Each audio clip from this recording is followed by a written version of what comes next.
Well, yesterday we had our first in-person service. It went really, really well. I think this is going to go well too if they work out the sound issues. But I was mentioning, I think some of you heard as I was kind of getting my stuff together, in all my years of teaching Torah, whenever we get to the book of Genesis, I always focus on the creation story. There's so much rich stuff there theologically and with regards to just science and Bible. But today I decided to go a little further into the text and teach the story of, or explore with you the story of Cain and Abel. So this story is very rich. It's super short too, which is nice. So we can kind of get through the text and have lots of time to explore our own ideas. But the story of Cain and Abel follows the eviction of Adam and Eve in the Garden of Eden, right? And you know that their fall from grace was eating of the tree of good and evil, or of a tree of knowledge of good and evil. And there are two important human realities that are now kind of transferred from God to human beings. Remember that in the garden, everything was taken care of, right? They didn't know pain. They didn't know death. They didn't know childbirth. Everything was perfect. Well, when they leave Eden, now they're going to know pain. They're going to be faced with death. And they're going to the concept of creation itself, the creation of life, is now transferred from God to human beings as well. So childbirth, and then ultimately at the end, who's in charge of the termination of life. So these are two powerful themes that are transferred from God to people after their fall from Eden. In the story of Cain and Abel, the human relationship with God is explored also in this social setting. In the context of relationships, choices between good and evil are considered both from the human perspective as well as God's perspective. What are our codes of morality now in a setting where we have to interact with each other and with the land, and we're stewards of the land. We have the unfolding of moral codes. And finally, the story of Cain and Abel has a theme in it that we will see over and over and over again in the Torah. And that's the theme of sibling rivalry, right? You got the rival between these two siblings, and then later we're going to have the rivalry between Jacob and Esau, and then later the rivalry with Joseph, and it goes on and on and on. These tensions between siblings. So all of these things are woven into this rich text. Now, what I usually like to do is have members out there read the text itself, which I'm going to actually experiment real quickly here. I'm going to let's bring, who likes to read? Let's just see how the system of, and if it fails, I'm going to bring the camera right back to me. So let me turn off the, you know how to do that. Yeah. Turn off that sound. I'm going to mute myself so we don't get that terrible, it's not doing it. That's interesting. Okay. Are you getting any kind of echo over there? No.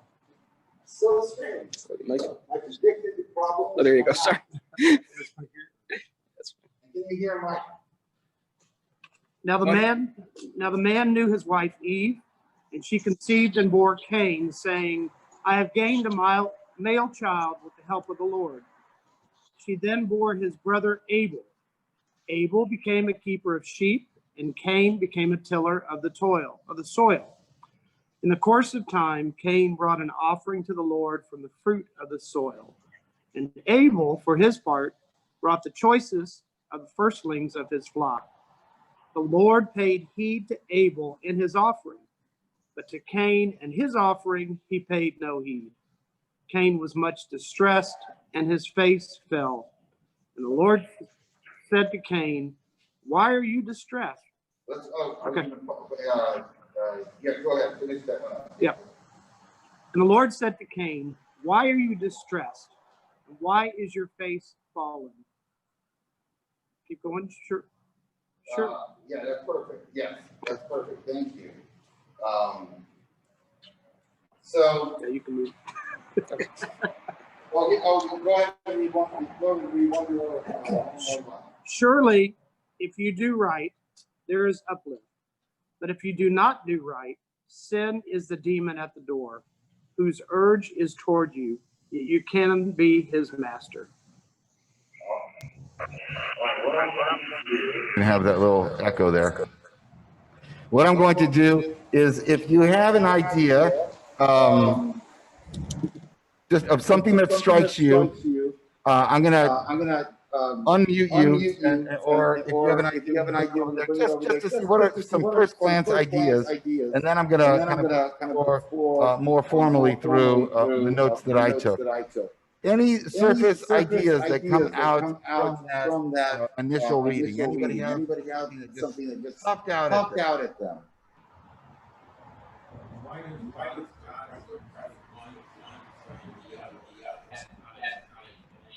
Excellent. So ask the question. Why does God seem to preference over one son over the other, or one kind of one son over the other? That's a great question. Kenneth, did you have a thought? Well, I need to unmute you. I was just going to say, when the gentleman was reading, I need to also make it louder on my side. Okay, go ahead. I was just going to say, when the gentleman was reading, it was much clearer than when you started speaking on my end. I don't know when he was on that microphone, it was crystal clear. When it came back to you, it started reverberating again. Like right now, is it reverberating right now? Yes. Okay. What I'm going to do is completely take off. Let's see if this works. That's better now.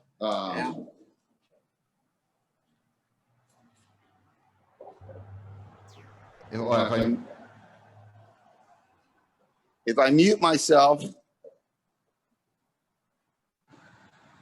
how about this? It's much clearer now for everybody? Yes. Okay, great. So we're going to completely turn off the computer sound and only use the sound from the cell. And actually, this might even be easier anyway. So you're going to get me from two different angles.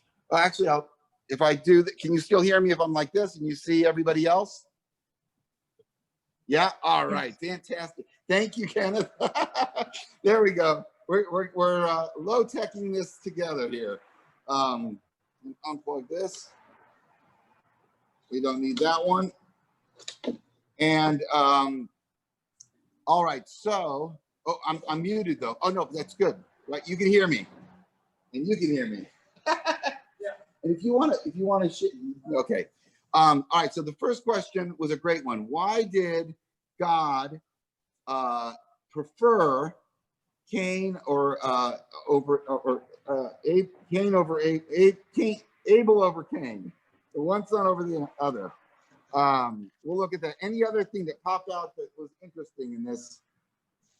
Well, I wondered how Cain knew if it was the Cain and Abel perception of God. Did God really not pay heed to his offering, or that was just how he felt? I'm saying that some people can. And you look at siblings and families, they're like, one is like, you never pay attention to me, but it's because of what their expectations are. So I don't know how or kind of they knew that he didn't pay heed to his offering like he did to his brother. Excellent question. Mike is really bringing out the issue of, it doesn't explicitly say anything that God preferred, right? It doesn't actually say why there would have been a rejection of the first. How? How did he know it was rejected? And how did he know that it was being rejected? It said, well, it does say that God didn't pay heed to Abel's, to Cain's offering. But is that Cain's perception? Is that Cain's perception of it? Good. Okay. Good. Any Keith has a thought? Go ahead, Keith.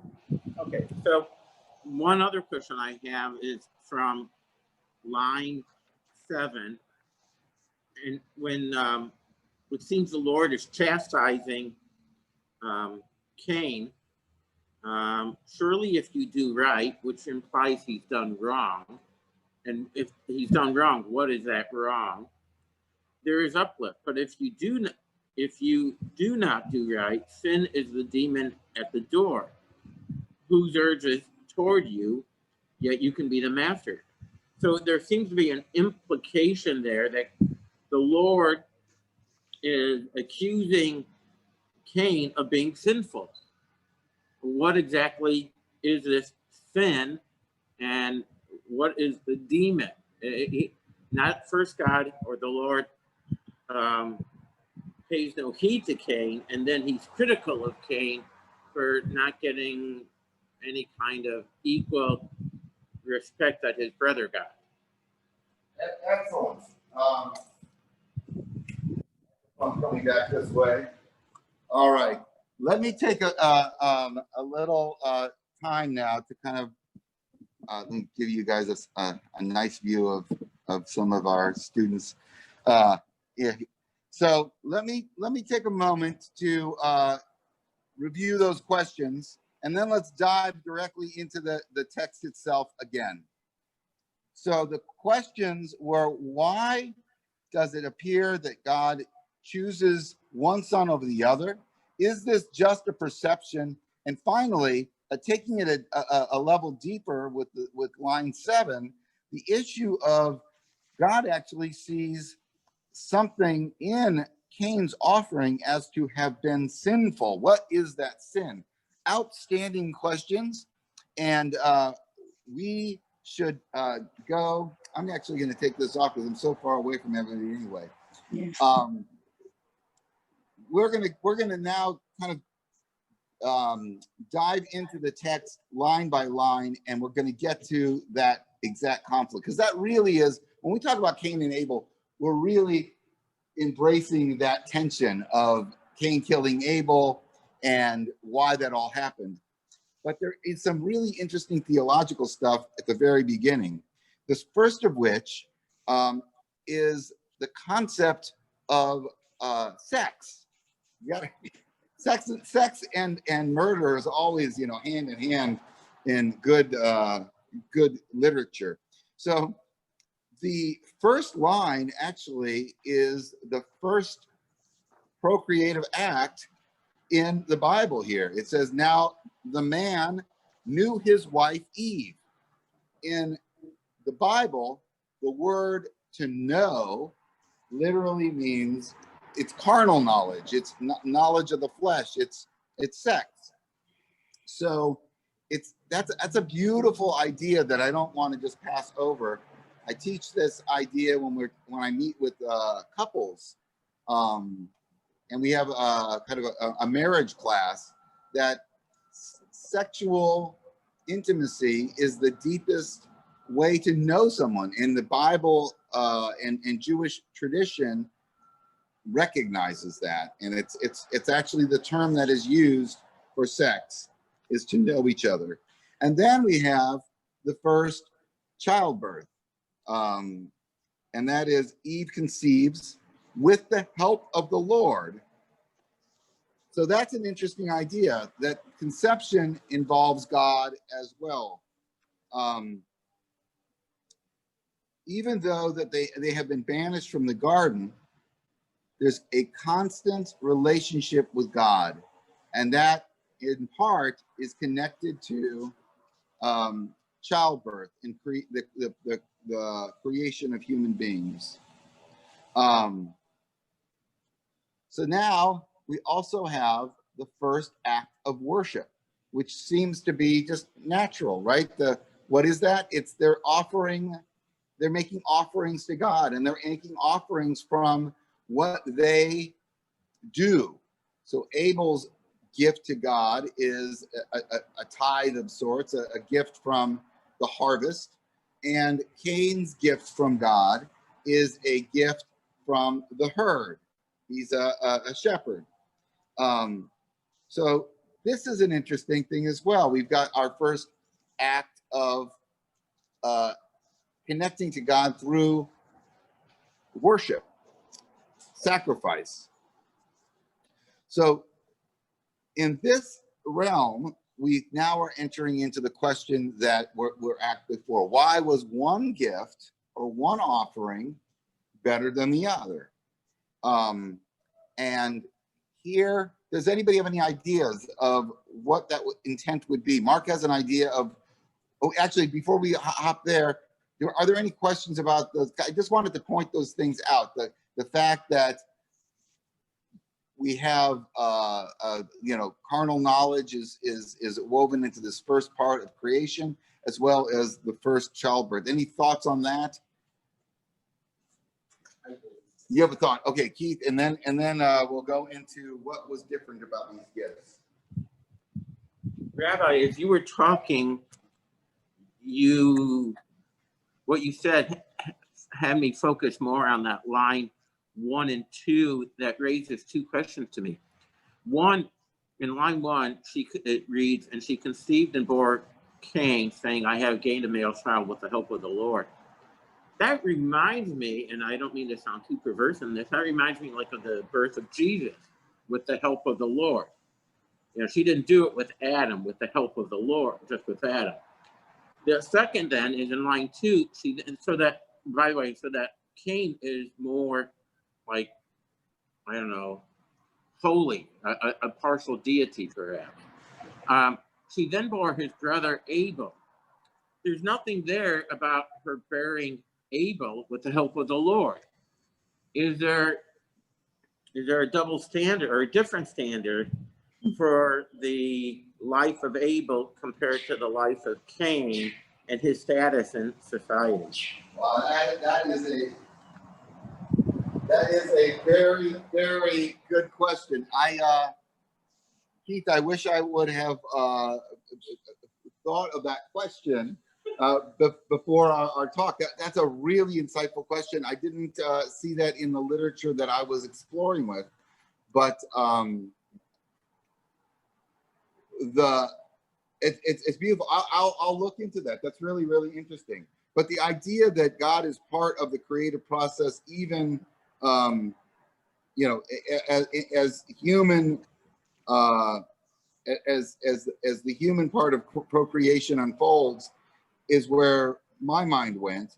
But is somehow Cain's birth because he was first, because he was, there's nothing to be said after Abel's birth. Interesting. Very, very interesting. But I don't know. So going to the next level, did anybody have an idea as to why perhaps God favored one gift over the other? And Mark, you said you had an idea.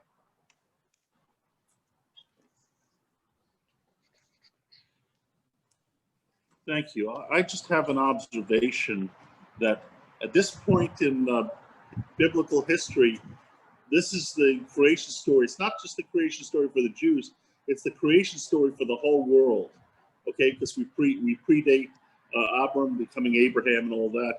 And I bring this up because that means we're at an equivalent level of sophistication that's common to the whole world in terms of the concept of worshiping the greater power, whatever the greater power may be called.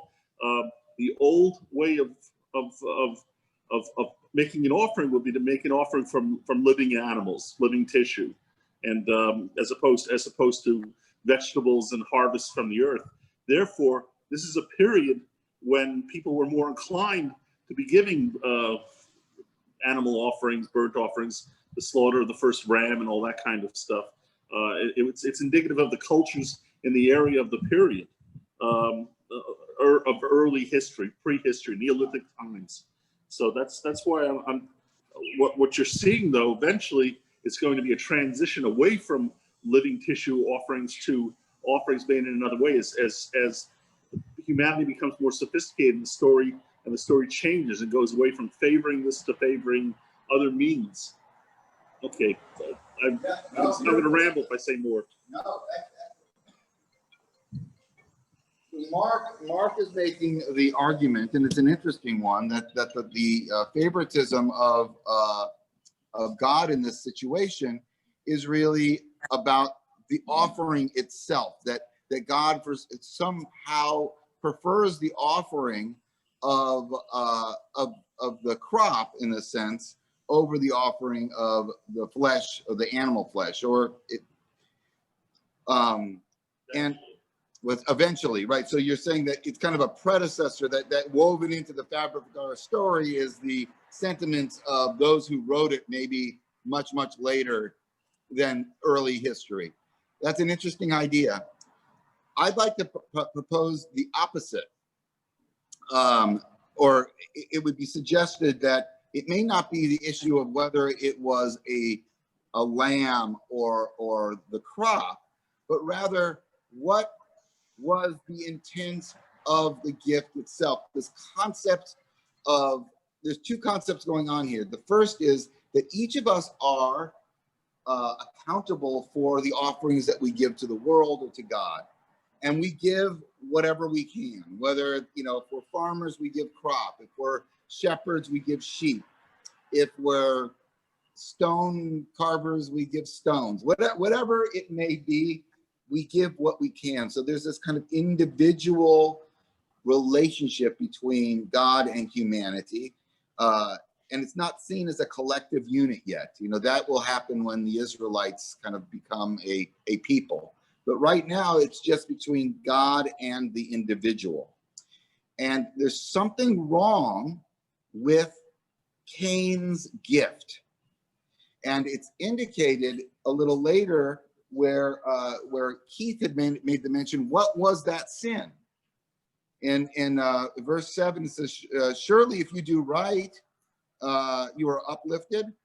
But if you do not do right, sin is the demon at the door, whose urge is toward you, yet you can master this. So there's something inherently wrong with what Cain is doing, at least in God's eyes, and it's connected to his gift. It doesn't say what it is, but that gives us a hint that God rejects Cain's gift, not because it was a sheep over a crop, but because of the intention with which he brought that gift. And we today kind of understand, if you the prophets go into this at great detail. On Yom Kippur, we always read that passage from Isaiah, which says, is this the offering that I want for you guys to just fast while the world is, starving? We have people who are starving in the streets, they don't have clothing, and you're just fasting and expecting me, to be forgiving of you, or expecting me to receive your offerings, or expecting to be considered as holy and righteous, right? That's a theme that we see later in the prophets articulated over and over again. So there's something inherently wrong with Cain's gift that God rejects, not the actual lamb. Thoughts? Anybody on our screen that might have an idea? This struck me a little differently this time, because we're suddenly hopefully beginning to realize our impact on the environment is so critical. And is this maybe a reflection of this, that in tilling the soil, he destroyed the land? And it's kind of alluding to all of that. Interesting. But Abel was the one. Abel was the one that offered. Abel's the one that gets killed. Oh, you're saying that Right. Cain, I'm talking about with God. with God. Maybe this is a forbearing that you destroy our land you're gone. I don't You're know, that gone. just struck me. But the other thought, one of the gentlemen at the very beginning talked about his perception. And it struck me when you were talking about how she bore him with the help of the Lord. Maybe she put expectations on him that made him feel this way. Oh, that's And kind of circles back to that idea. And then a little bit what Mark said, that when you do something different than what's normally been expected, you often feel like I didn't do it right. And maybe that also leads to his perceptions. I don't know. lovely. So I'll kind of wrap it up a little bit louder could you guys hear all right? What Deborah was saying, and this is a really interesting idea, is that perhaps this idea, that when Cain was born first, that was with the help of the Lord, as you were saying, that he was almost like crowned a little bit, right? And that there's an element of hubris in his character right off the bat, because he was the one that was born with the help of the Lord, where his brother, his twin brother is, he didn't get that blessing. That's an interesting idea. She also made an interesting point of the second point slipped me, but it had to do with how the perception of the gift may have been such that why was the perception altered? Deborah? Well, it goes back to, I think, Mark saying that it was different. Oh, So, because it was, if I give you a gift that looks different from everybody else's, my instinct is not to say it's as good or it's great. Human nature is to say, oh, I didn't do the right thing. So if everybody else was doing different offerings, that might again be his perception. yeah. Excellent. Well, before we go into the next part of this story, kind of wrapping up the concept of, what was that sin? I think that's an interesting thing that we can kind of explore a little bit too. Any hints that you might suggest that is beyond just hubris what could have been the wrong intention of the gift?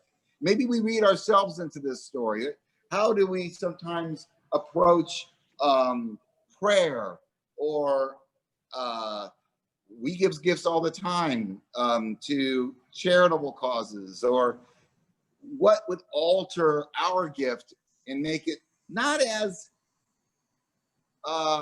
special, not as holy as if we went with a pure heart with the right intention? Like what could have been at the core of that for Cain? Joanne, did you take yourself off? Were you No. Okay. No. Okay. We have Keith has an idea, and if you have an idea, we'll come back. Kenneth, did you have one? Well, I was just curious.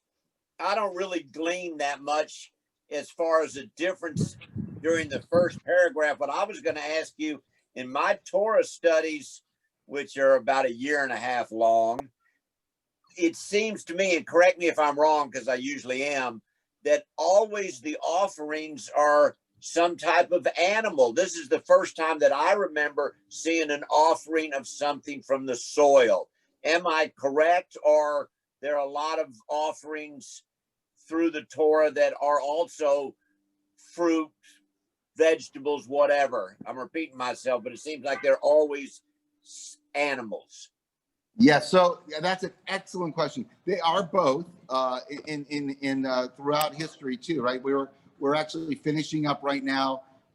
We finished yesterday the holiday of Sukkot, which was all about bringing the harvest to Jerusalem, right? So it is both. In the time of the temple, both kinds of tithes were accepted. You brought your harvest, you brought your sheep, yeah, but. Yeah, so it's not the first, but it's certainly core to the story here. Let's Keith, you had an idea? Yes, Rabbi, and again, it's something that you said earlier that's now spurring me to think of the maybe a comparison. In your introduction, you talked about God exiling Adam and Eve because they tried to become more godlike in eating from the tree of knowledge. So God seems to be vengeful for anyone to compete with him. Traditionally, in terms of nature and agriculture and cattle, those who raise animals slaughter them, they kill them for the food. Those who raise agriculture, who raise plants, create life. And they don't kill, they create out of nothing practically. And so I wonder, to some extent, does God feel that Cain is trying to be more godlike, creating fruit from the soil, just as God creates life where there is no life, whereas and nurturing, and Cain is nurturing that, and whereas Abel is slaughtering. I mean, there's an opposite value of life in terms of creating it versus killing it. I'm not saying this is a good argument, but if there's a parallel that God resents Adam and Eve for trying to be godlike, maybe God sees Cain as being somewhat godlike, creating life. I love the depth of these thoughts, and that's a powerful, beautiful idea, that perhaps there is a difference in the kind of process that goes into each of these careers or kind of vocations. I would argue that in some ways, right, the shepherd does raise the animal. It's just a much more violent type of death than just the plant. We don't give plants souls, or we don't place quite as much value on the, if you will, the personality of the plant when we kill it to eat it. But they're both similar processes, and I'm not trying to be adversarial, but I'm just saying that in some ways. But I like the idea of where you're going, Keith, with the slow and very symbolic evolution of a moral code, right? So Adam and Eve in the garden eat of the fruit, and when they eat of the fruit of the tree of knowledge of good and evil, that's what it's called, the tree of knowledge of good and evil. Now they know something of a moral difference. I know what's evil, I know what's good, right? Now we're taking that same kind of those values or those things into a world. Now they also know childbirth and pain and bringing life into the world and having a care for a human being that you created. And now we've got another test of a moral code of responses to our urges, responses to jealousy in this case. Remember, nobody knows death yet. Nobody's died in the existence of the world. So I'm jumping a little bit ahead, but if you don't know death, then could Cain's act have been something of just an act of a violent act, an aggressive act? But he doesn't actually know he's going to kill his brother. He's just angry, and now his brother's dead, right? He doesn't know, nobody knows death. It's a little bit like children in our world. They don't know the consequences of their behaviors. When my son goes out on a skateboard and he doesn't wear a helmet sometimes, I go crazy. Like, you don't know the consequences. You can hurt yourself, right? It's one of those learned things. In the story of Cain and Abel, they don't know death yet. So it's an interesting layer of moral. It's an issue of maturity. Okay, you talk about maturity, the maturation of your son. That's also the maturation of the human species. Yes, the maturation of human. Trying to describe by allegory, explaining the kind of the evolution of morality, if you will, right? So that's beautiful. Kind of building on that, and then we're going to go into the next thing. We have some hints of this in that passage in passage number 7. We'll look at that one more time, or 6 and 7, right? It says, and the Lord said to Cain, why are you distressed? And why is your face fallen? Surely, if you do right, there is uplift. But if you do not do right, sin is the demon at the door, whose urge is toward you. Yet you can be his master. So it's almost like that super ego, in Freudian terms, speaking to the id, saying, dude, think about what you're feeling right now, that jealousy, that anger, that rage inside of you, that impulse, pause. You can be the master of these feelings. You can control these urges. And God really tries to warn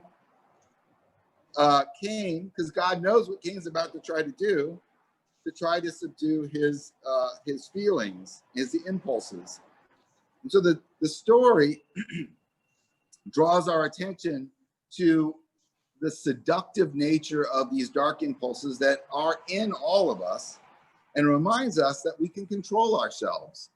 It's kind of, therein lies a real baseline element of what Yom Kippur is all about, of what, how we can control ourselves. We got worship on the one hand, trying to connect to God in good ways, and controlling our impulses on the other. And then the story unfolds with what we most know about the story of Cain and Abel. Another reader that likes to read might read verses, just the rest of it. Let's bring it to Mark. And as it's going over to Mark, any other thoughts on that control of impulses? Mark, take it away. Give us from line 8. From line 8 to the end. Okay, here we go. 8. And Cain said to his brother Abel, ... And when they were in the field, Cain set upon his brother Abel and killed him. 9. The Lord said to Cain, where is your brother Abel? And he said, I do not know. Am I my brother's keeper? 10. Then he said, what have you done? Hark, your brother's blood cries out to me from the ground. 11. Therefore, you shall be banned from the soil which opened its mouth wide to receive your brother's blood from your hand. If you till the soil, it shall no longer yield its strength to you.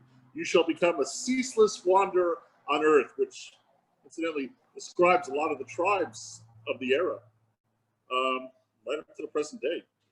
13, Cain said to the Lord, my punishment is too great to bear, since you have banished me this day from the soil, and I must avoid your presence and become a restless wanderer on earth. Anyone who meets me may kill me. The Lord said unto him, therefore, if anyone kills Cain, 7-fold vengeance shall be taken on him. And the Lord put a mark on Cain, lest anyone who meet him should kill him. And Cain left the presence of the Lord and settled in the land of Nod, east of Eden. Cain knew his wife, and she conceived and bore Enoch. And then he founded a city and named the city after his son Enoch. To Enoch was born Irad. To Irad was born Mehujael. And Mehujael begot Methusiel. And Methusiel begot Lamech. I shouldn't have included 1780. It doesn't add to the story much. But any thoughts? Thoughts about this interplay? In our I just keep thinking about, put it over here. I'll talk about, the whole thing seems to be a series of tests.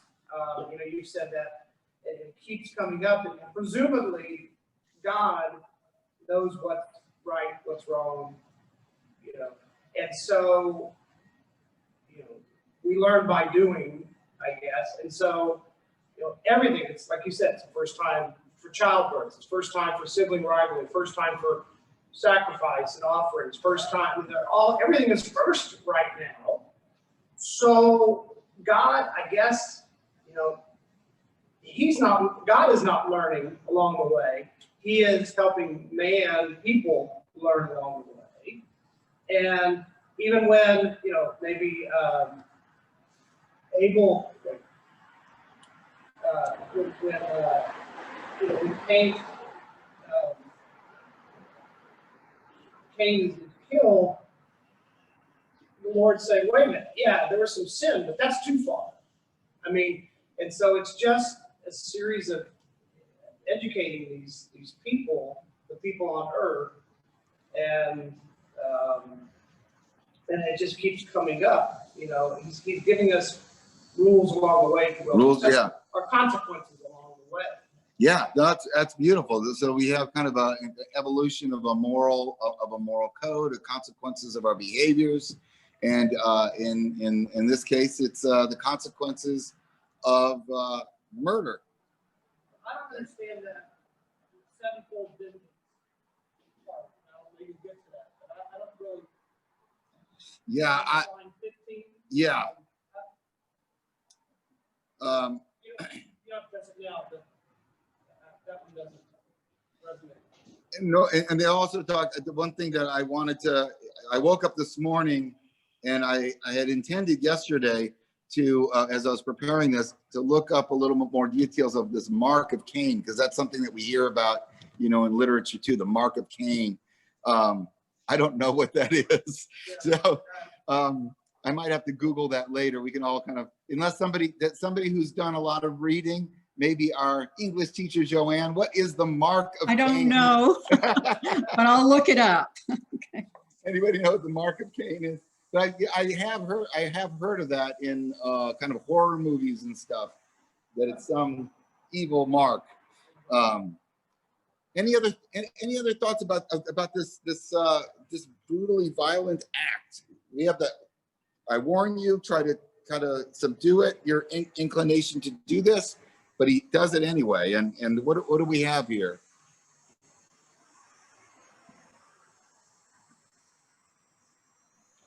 Well, we have this hypothetical question for sure. Am I my brother's keeper? And the Bible and our faith is clearly saying, yes, you are your brother's keeper.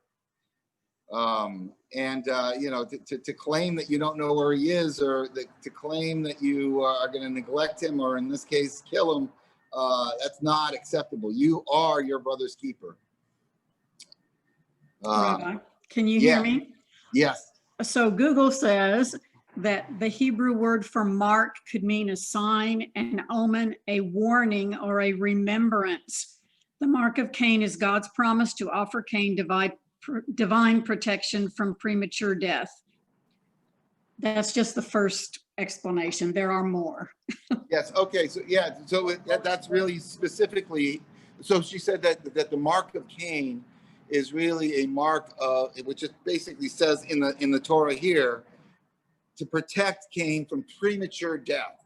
Like if the world knows that Cain is this murderer, he's saying, and doesn't walk with God anymore, God says, you know what, they're the sevenfold vengeance. He goes, you're going to wander without me, but I'm going to protect you anyway with this mark, so nobody's going to kill you prematurely. You'll die a natural death, Cain. So it's kind of like the concept of a life sentence versus a death Yeah, penalty. this is good. This is our first life sentence instead of the death penalty. You have to live with this for the rest of your life. Yeah, I like that. That's great.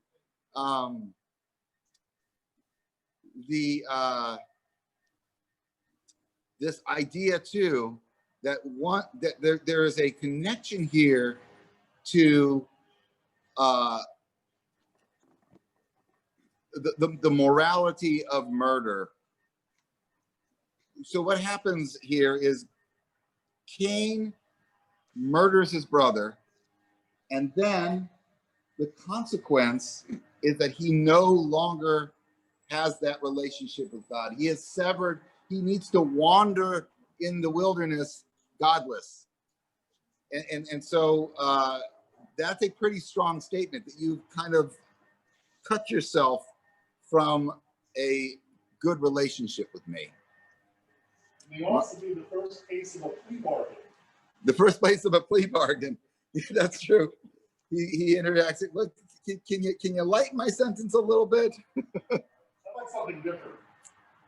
Yeah. Do you think Cain thought he was doing something good in killing Abel? No, I don't think he realized he knew what he was doing. I think he let rage take over, and he became an unthinking killer. And then whether he feels regret or not, I don't know if he's sophisticated feel regret. Except he knows there's consequences, and once he feels consequences, he feels regret and shame. But possibly because he needs to feel regret and shame in order to get a lighter sentence. So Mark is bringing up a really, really powerful idea that kind of gives us a little more insight into the personality of Cain that ultimately reflects why he behaves like he does, right? So why did God reject the gift? Well, there was something inherently wrong with the intention behind the gift. This gives us another sense of Cain's personality. What is that? He has no remorse. Now, we can argue that he didn't really understand what death is, but there, rather than being somebody who takes accountability for the behavior, he rhetorically says, am I my brother's keeper? I don't have anything to do with this, right? Instead of feeling something of a loss after he sees the blood of his brother on the ground, it's almost like a psychopath or a sociopath who's just kind of numb to it. There is a lack of accountability and care, and more self-pity, rather than saying, I feel like I have wronged God. It's, God, you're being a little harsh on me with the sentence that you're putting on me. You know, can you go a little easier? It gives us a little sense of a very minimally developed character in the storyline to allow us to say, if we're going to offer something, going back to the offering, it should be from the heart with intention of goodness, of godliness, of holiness. And this kind of gives us insight into why the offering was rejected, and why Cain ultimately behaves like he does, and then finally why God rejects him completely as a model for the future.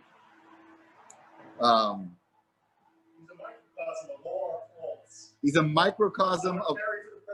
This is just a flawed human being, because we all have to behave well.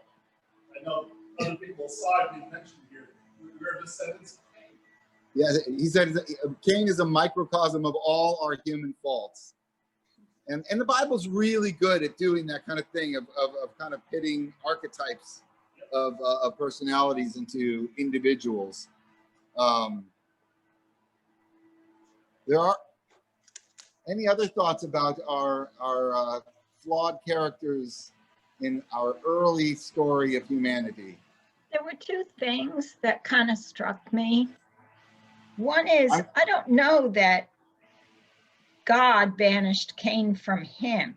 He just banished him from the soil. So Cain then chose to reject God, it sounds like. Oh, interesting. So And Deborah, then- wait 1 second, Deborah, because we have a leaf blower now competing with our sound out here. Deborah's saying that perhaps God didn't reject Cain, but Cain rejects God. Which passage are you looking at? Because I think you're probably onto something. Cain said to the Lord, my punishment is too great to bear. Since you have banished me, I must avoid your presence. Well, if we go with the idea that God is everywhere, sending him off doesn't send him away from God. Beautiful. So can you guys hear that? So she said, God banishes Cain, but Cain in that passage is the one who says, I must reject you, God, because you banished me. If God is everywhere, God is still with Cain in the wanderings, but Cain has severed his relationship with God. That's a powerful idea. Keep going, Deborah. I'll the other thing that really caught me, and it's kind of two-sided. One is God steps back and says, we cannot kill Cain. My punishment would be too severe. So he kind of does show some mercy. And it's kind of an argument against the death penalty. I mean, I know later on we slaughter everybody, but you could read that as saying murderers should not get the death penalty. Sending them away is enough. I will be a little bit merciful. That's beautiful. And what Deborah actually is doing right now is exactly how the rabbis formulate later ethical codes. So the argument here, if you were going to look at an issue like the death penalty, would say, well, even God in the garden, I mean, in the story of Cain and Abel, is merciful, gives him a life sentence, but does not take his life. In this instant, it's not eye for eye, tooth for tooth, life for life, but rather you wronged somebody and now you get the extent of a banishment. That's a powerful idea too. Thank you, Deborah. Mike, you had a thought? It's getting increasingly competitive here. We got a leaf blower and trucks driving by. Mark.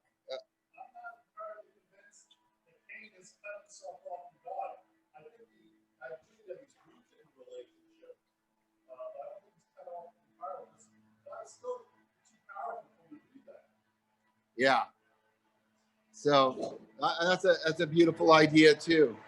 I see that we've come upon the 10:30 hour. We've gotten through the text. I have just a couple of things. Does anybody else have a wrap-up thought of the punchline of this story? And kind of let people share any thoughts through our Zoom call group. Well, this was I'll kind of wrap up with a couple of here. That's probably distracting. A couple of little tidbits on the side that people may have always wondered in terms of creation story too. You know, we're familiar with the 7 days of creation. What you may not be familiar with is the fact that there's really two creation stories in the book of Genesis. The one we're most familiar with, of course, starts with nothing and builds to the Sabbath, right? And 7 days of creation. There is a second creation story that precedes this, and it starts with the creation of human beings. What's interesting is at the end of the 7 days of creation, you have Adam and Eve, right? In the second story of creation, which is just the very next verse in the Torah, starting with the creation of human beings, God creates one single human, and then Eve is created from Adam's rib, right? We know that story too. There is an interesting piece of Jewish lore that wonders what happened to that first woman in creation story 1, because she's not in creation story 2 until Eve is created. And that is the creation of the story of Lilith. I don't know if you've heard about Lilith, but Lilith becomes this a very powerful symbol, especially for the feminist movement, because the argument is that Lilith wasn't going to put up with Adam and the new Eve, and she goes off and she there's tons and tons of stories about Lilith, but that's where Lilith comes from. The fact that there's man and woman, and then there's no woman. Well, where was that first woman? That was Lilith. A second interesting story that often gets overlooked it's not overlooked, but what we're going to have starting next week is the flood. So what we have, Mark had mentioned at some point, or maybe it was Mike, that maybe God doesn't learn. It's not an evolution of God learning, but humanity learning. But I would argue that woven into the fabric of the Torah, God is trying to perfect creation as well. So we have story number 1 with the 7 days of creation, and speak right up here a little closer. Story number 1 with the 7 days of creation, and then we have this evolution of moral code with Cain and Abel, but people get too corrupt, and so what does God do? God starts over by flooding the earth and starting creation over. And then it happens again where we have another creation story, which is things get bad and Abraham says, I'm going to leave this crazy world of idolatry and start off on a new journey, a relationship with God in a new way. So we have these stepping stones for the moral history of our faith, as well as kind of understanding the evolution of the world and society in archetypal ways. Our leaf blower is getting so loud that I feel like I'm screaming Torah from the mountain.